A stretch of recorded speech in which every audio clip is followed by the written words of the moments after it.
Ciao e bentornati, welcome back to Pillole D'Italiano. In today's episode, episode number 96, we're going to talk about Italian body language. To be precise, I will react to a video that I saw on YouTube. I kind of bumped into it the other day and I saved it. I did not watch it actually, I just saw the title and the preview, but I refused to watch it and I figured that could be a good reaction video. It's a video that came out, I would say, a week ago, and already has about 13 or 14,000 views. So I just want to make sure that they're not spreading misinformation and that they're not being super stereotypical. We're going to discover it together. Before we jump in, I just have a quick announcement. Some of you might already know if you are my client and if you work with me. Otherwise, this is news to you. But in a couple of weeks, I will be going to Italy for 2 weeks. I will be taking 2 weeks off. This channel will be silent for 2 weeks because I need a vacation. I love what I do, but you know, every now and then you need to unplug. What I'm going to do is to create a special event. I don't want to say more right now, but you will receive an email if you are one of my subscribers. And I mean email subscriber, not YouTube subscriber. If you are not, or if you're in doubt, you will find a link in the description of this video below. It's a link that will lead you to my website where you can super easily sign up to become an email subscriber. You will be receiving weekly emails from me. One of them will have a special treat for when I'm away. It's going to be a live event, but I'm not going to say more. With that being said, I'm going to take a couple of minutes, set everything up in the other room in front of my computer so that I can watch the video as I'm also recording my reactions, and let's see what happens. All right, let's start. Many believing that communication between people is by and large only 30 to 40% verbal, with the other 60 to 70% of communication being non-verbal, with body language and hand gestures. Body language can range from huge sweeping gestures like waving our hands around to I don't know what's happening. This is not how Italians use their hands, okay? If you find yourself going like this, unless you're drowning, there is no point.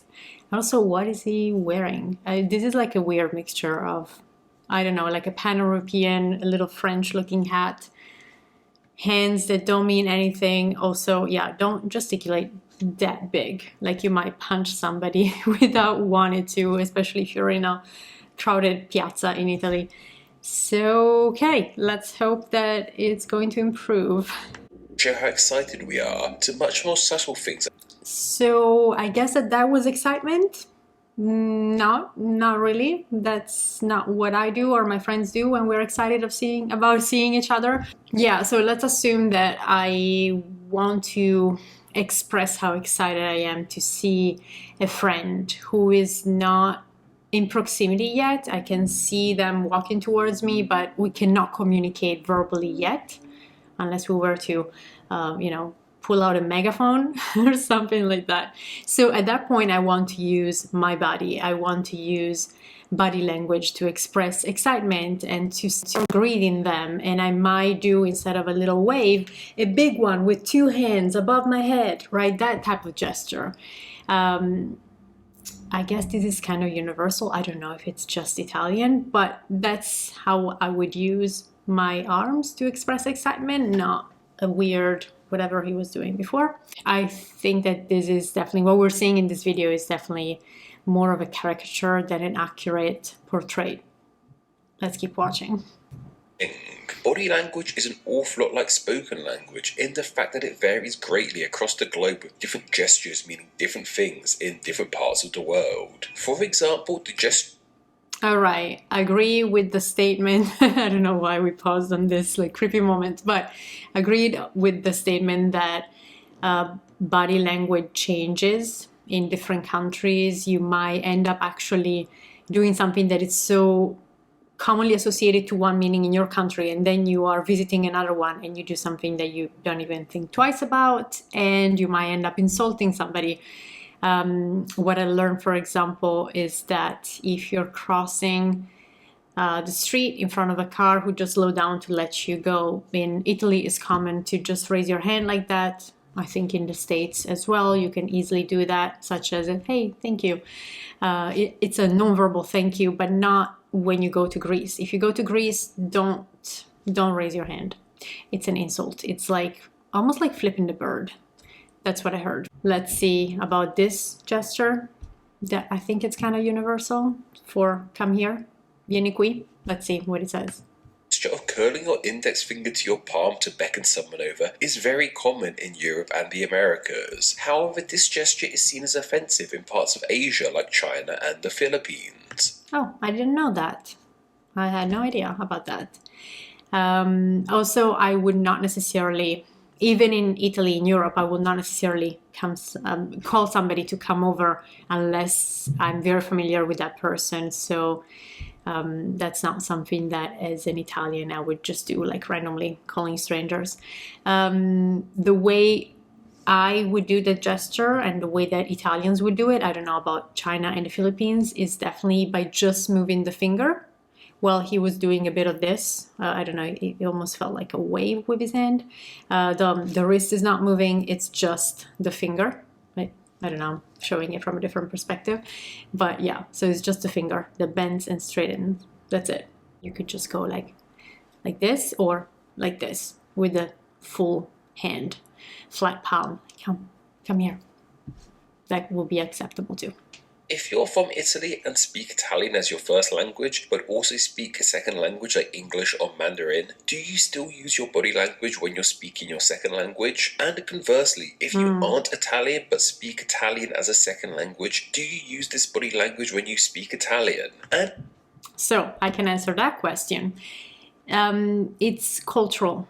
So it's not really the language that dictates it, because I can speak Italian here with other people who speak Italian but are not Italian, or maybe people who live in the States like me and have been living here for so many years that at this point they don't gesticulate that much anymore. We tend to speak Italian without using our hands that much, but then we go back to Italy. It's more of the cultural experience, not really the language. Yeah, we go back to Italy and we start using our hands more. So that answers the question. It's more cultural. It's not really language related. Today, there are thought to be around 250 different hand gestures used in Italian body language. I didn't know about the official number. It sounds like a lot, 250. I'm wondering if I would be able to understand them all. Anyway, let's see if we will be shown some of these gestures so that we can comment on them. Perhaps the most famous of their hand gestures is the che vuoi hand gesture.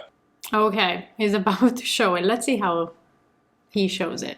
This is when the fingers on the hand are pinched together and face upwards. This gesture means Why the face? I don't understand the face. What's going on? I mean, I don't know. Maybe I'm insulting. Maybe that's his face, but it appears that he's doing it on purpose to look more Italian. I have no idea.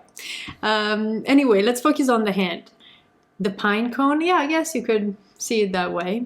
Yes, I actually have a video where I talked about this gesture, the che vuoi, the what do you want gesture.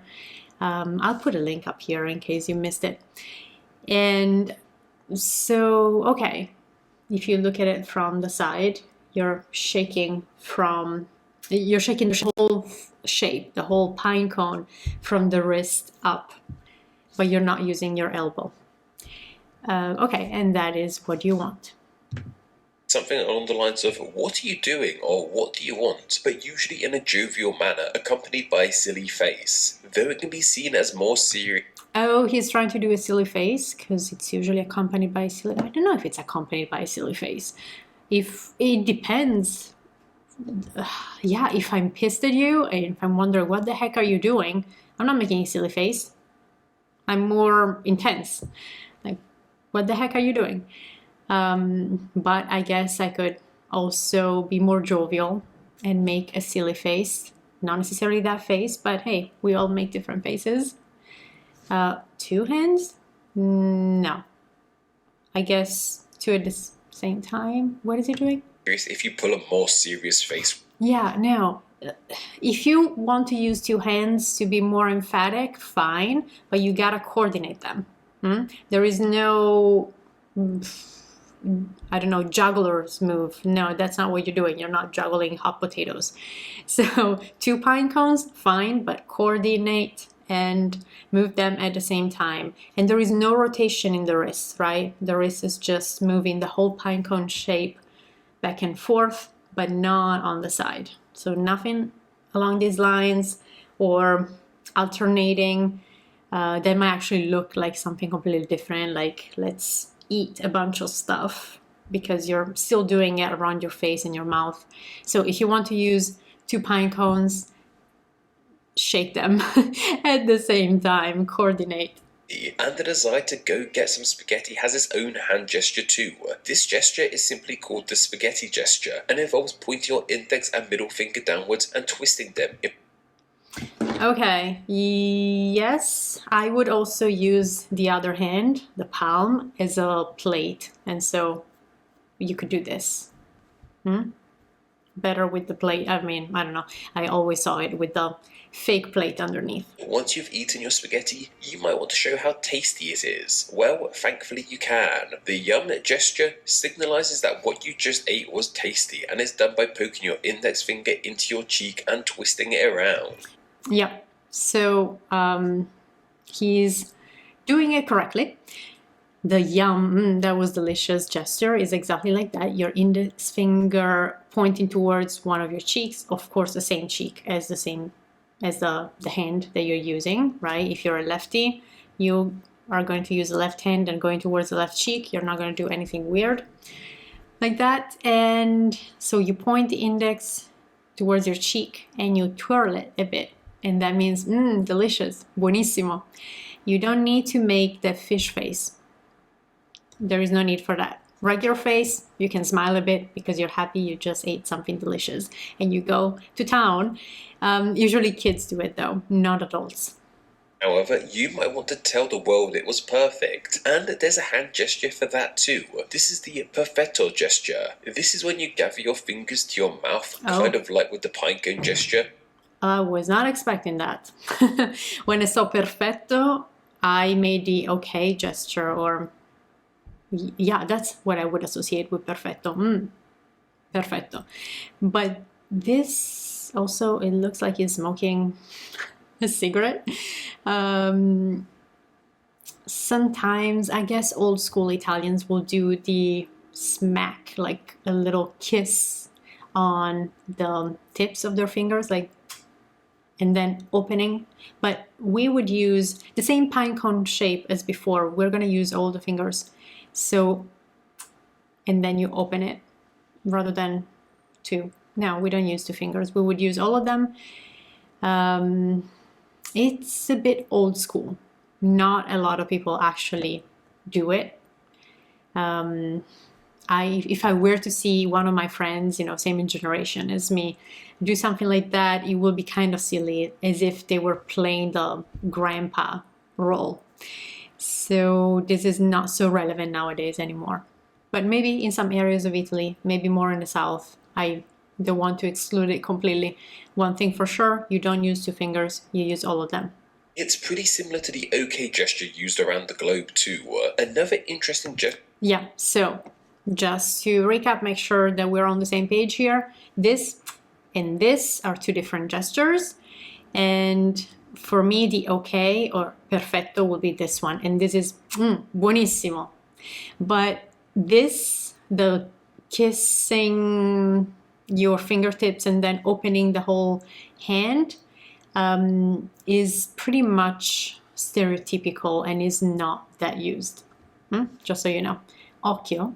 Okay, let's look at occhio. Occhio means eye. So does it mean this or this? I'm curious to see what it's about to do. Let's see. Gesture is the occhio/eye gesture. This one is so interesting because it actually has two meanings depending on your facial expression. This gesture involves putting the skin just below your eye down with your index finger. If you do this with a serious face, it means watch out. However, if done with a silly face, it means things like clever or sly. The Andiamo... Okay. Stop a second. What was that? The claim is that you only have to point at your eye, and either with a serious face or with a silly face. No, I never saw it done that way. So the clever or sly gesture is this. You use your thumb and I would say like perpendicular to your face. You see how I'm not pointing, how I'm not resting the whole thumb on my face, but it's like turn it 90 degrees so it's perpendicular, if that makes sense. And then without scratching, if you have long nails, do not press too much. You don't want to scratch yourself. But the concept is to look at the other person in the eye and basically go like this. Maybe also gesturing someone else that you are talking about, but you don't want to use words, and you're like, you know, that person is like, it's a smart one. Smart, but not necessarily in a honest way. So that's why the term sly that he used before. All right, let's look at this andiamo. I'm expected to be this, but we'll see. The gesture, however, is a bit more clear. It means let's get out of here, and is done by pointing your fingers downwards and moving them in a diagonal line. This doesn't appear to be a fun let's get out of here, but more a I'm not enjoying myself and need to leave kind of let's get out of here. Yeah, okay, so this is correct. You could use just one hand or use the other one to tap on top. It's actually the lower hand that is moving and doing the tapping, is not this. So only one hand. This is the version, or two hands, and that means let's get out of here, because as he was saying, I'm not really having fun. This is physically called the riches to rags gesture, and is done by placing your palm down flat, then turning your hand around so it's instead. Okay, I like the definition, the riches to rag. It could be from anything to its opposite. It doesn't necessarily mean that somebody went from being rich to being poor. When something changes from, we would say also verbally, da così a così. So from this to this. That's how we're phrasing it. When something changes drastically and becomes its exact opposite, that's when we use it. Also, now that I was doing it, I don't know why I started thinking about meat, like a steak or a piece of meat, chicken breast or whatever, that you maybe want to make sure that you cook on both sides. You could also do this as I'm saying it, to reinforce what I'm saying, like cook it on both sides for 3 minutes, right? I'm using the same hand gesture, of course, different context. Facing upwards. This, as mentioned, is used to signal when something has changed drastically. Apparently, though... So just to be clear, the way that he's gesticulating, the hand gesture per se is not wrong, but the way that he's doing it, I would say the pace is really so slow that he's becoming a caricature. Yeah. Well, I mean, he is also dressed up a bit like a caricature, but we would do it way faster. You see? Like from this to that, from this to that, da così a così. And he's doing it more on the slow side, almost like dancing with that hand. And even changing the rhythm will make it lose its meaning. If I were to see somebody just do that without hearing anything of the context, I will not be sure what they're doing. But if I see somebody talking, I'm not hearing them, but I see two Italians talking and one of them goes like this, oh, I understand that there is a situation that drastically changed. So because drastically, right, that's the key word, it changed so quickly and unexpectedly, so it needs to be a quick hand gesture, if that makes sense. The horn gesture. This gesture is done to protect yourself from bad omens and misfortune in general. It's done by pointing your little finger and index downwards with your other fingers tucked away. Okay, so the hand gesture is this, but you want to point downwards. We tend to go up and down, not right and left. When somebody says something that you don't want to become true, you don't want them to jinx it, then you will do this.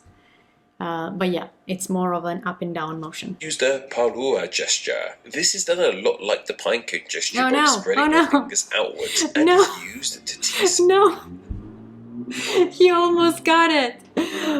You see what I mean? Like the gesture per se, the movements are correct, but the rhythm is off and the accent is on the. It's almost like music. Imagine being a conductor, right? An orchestra conductor. The movements are very, very important in the way you perform the same movement, the rhythm, because it conveys different emotions. And so the fear, it's more about squeezing something in between your fingers. In fact, in a very familiar way, we could call paura, fear, we can call it la strizza, because it's like strizzare. Imagine hand washing something, a garment, and then you're going to wring out the water, strizzare. So it's the same type of feeling. When you're afraid, you feel the clenching feeling in your guts, right? That's la strizza. And so you need to squeeze something, or to imagine that you're squeezing something between your fingers. You could do it faster. Paura, or hai paura, are you afraid? But the accent is when you're closing, not when you're opening, if that makes sense. Let me know if it does. You could say enough with your hands. This is with the basta gesture, which simply means enough and can be used jokingly or seriously depending on the tone of your voice and your face. If someone is being... Yeah, I personally don't use it that often, so I'm feeling a bit uncomfortable even doing it. Enough. Sure, it works though. Oh, and this one, aum, the way it's spelled, this is not even Italian, is dialect from Naples. So let's see what its take is. Being naughty, however, you could do the om gesture. This is done by pointing your forefingers downwards, stretched out, and moving your hand around. You would do this if you got someone in the act of doing something they aren't supposed to be doing. Okay. So the way that it was spelled, I don't think he ever heard anyone pronouncing it. So it's aum. So that gesture basically means, it's also difficult to really convey using words, but basically means that somebody is associated with a group of people, and that's the reason why they can behave the way they do and they can get away with it. Auma. Now let's move on to ma guarda te. You, however, you could do the ma guarda te gesture, which means look at that, and is used to signify that someone has done... Oh, sorry, I had a reaction. Ma guarda te. Ma guarda te. Okay, now I can breathe. That's how you pronounce it. And that means, but you look at what's happening. Something that annoys you. This is done by raising your arm at the elbow and then pointing your fingers outwards with your palm in the air. This is actually a pretty common arm gesture outside. This is correct, and his facial expression, finally, is correct. That's what we'd say, right? Ma guarda te. You don't even need to say ma guarda te. When you go like that and maybe you roll your eyes a bit, you have an annoyed facial expression, like, oh, it happens every time. Or, oh, look what's happening there. Ma guarda te. So, yeah, a point, finally, a full point for him, because the hand gesture is correct and the facial expression is correct as well. I would have loved an Italian pronunciation, but, he doesn't speak Italian clearly, so it's fine. However, we can move on to the really rude stuff. The gestures that parallel rude words. Sorry if these upset anyone. A great one is with the chin flick. This is when we flick our fingers away from under our chin. So this is correct, this hand gesture, to mean I don't care or I don't give a flick about what's happening or what you're saying or what they're doing. The umbrella gesture is coming. I don't think I'm going to comment on this, but you probably all know this one. It's done by raising one hand into a fist and then slapping your other hand into the... Okay, I was just saying I'm not going to do it, but If you're gonna, please don't do it. It's very rude, and it basically means F you. If you are among friends and jokingly, you usually tell people to F off in a jokingly way. I don't know, some people do. Some people among friends call each other in terrible ways, and maybe you want to import the umbrella gesture. At least avoid hurting yourself. Don't use your fist here. Use the open hand. You see? It's like an open hand and the other arm closes. The other hand can be in a shape of a fist, or you could be flipping the bird. I'll let you choose the specific type of flavor of this umbrella gesture, but the important thing is that you're going to use the hand in your elbow crease and not a fist. That will be painful, I would assume. There's very little you can't say with your hands What? in Italy. Well, okay. Nate? Okay, that conclusion for the video was a bit gratuitous and not necessary. I think he was just using the horns but pointing them. So if you use the horn gesture, you want, unless you're saying yay, heavy metal rock music, and you point upwards, but you always want to put the two fingertips pointing towards the ground, right? You want to direct those horns that represent the devil towards the ground, the hell location, not paradise. If you were raised Catholic, you know what I'm talking about. You don't want to insult God, you want to insult the devil, and so the hand gesture is pointing downwards, never at people. Why would you want to insult people that way? So do not start pointing your horns at other people, especially because that changes meaning and it's a very strong insult. Let's see, how can I put it without being flagged by YouTube? If you point your fingers in a horn gesture towards somebody, it's like saying your partner, your romantic partner, cheats on you regularly and you're such a loser. This is basically the whole concept, so don't do it. If you want to basically say, hey, don't bring bad luck or don't jinx it, always point towards the ground, never towards a person. Name explain depends on. All right, that was it. Quite a journey, huh? What do you think? So, what are your thoughts about that video and my reactions? Did you learn anything new? And would you like to see me react to anything Italian related? If so, use the comment section below, communicate with me. You can put links directly to videos that you find around, so that I promise I will not watch them beforehand, but so that I don't have to have that back and forth and trying to decipher which video exactly you're referring to that might have the same title as 10 others. So yeah, feel free to drop links in the comment section as well. And one more thing before you go, as I said earlier, there is a link to my website in the description of this episode. Go click on it and sign up for the newsletter so that you will be in the loop whenever the special initiative will be announced. All right, I will let you go back to your day or your week. I truly hope you enjoyed today's episode. If so, don't forget to like it and subscribe to the channel if you're new to it. And I will see you in a week. Ciao, presto!